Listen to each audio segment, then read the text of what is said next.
Every year in late spring, the moon rises high over the Delaware Bay and a prehistoric creature comes ashore to lay its eggs.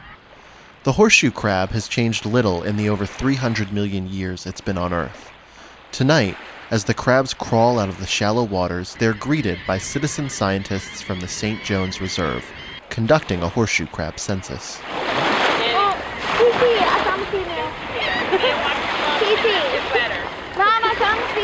The horseshoe crabs are a really important part of our ecology here, our whole food chain here in the Delaware Bay. They're really interesting. I mean, they're really smooth on top, and if you touch their sides, they have this really prickly. Underneath them, they feel really, really weird. Their legs are all like spider legs and stuff. Horseshoe crabs technically aren't crabs at all, and are most closely related to spiders and scorpions, not crustaceans.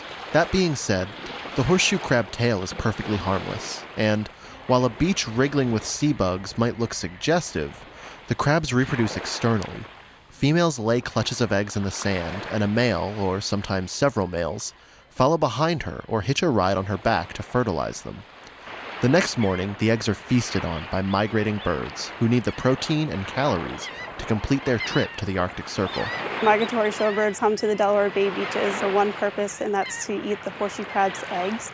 They sometimes travel nonstop for 2 or 3 days, all the way from countries in South America, on their flight to the Arctic Circle, where they lay their eggs and have their young, and this is the one pit stop that they get. The red knot is the main one that we're primarily concerned about now. It's very close to being listed as an endangered species, and one of the biggest food sources for the red knot bird is the horseshoe crab eggs here in Delaware. There's not just the shorebirds that need the horseshoe crabs, we need them too as humans. Of course, they're used for medical purposes because of their special blood. Horseshoe crab blood contains a unique clotting agent that clings to bacteria.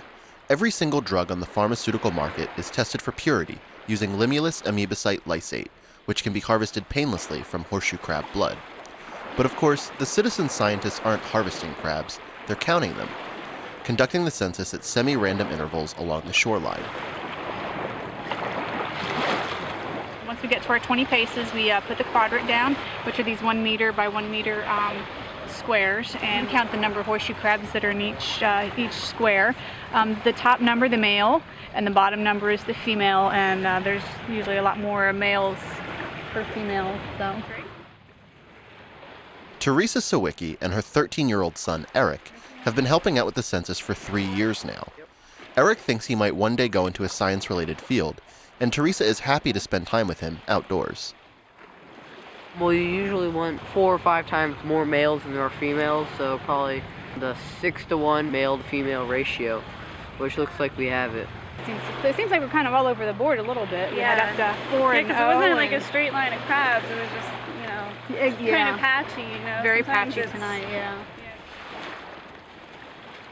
I think it's been a good night tonight, nice and clear, so the crabs don't mind coming up on the beach as much. Never seen anything like this at all. It's completely amazing right here in our own back door.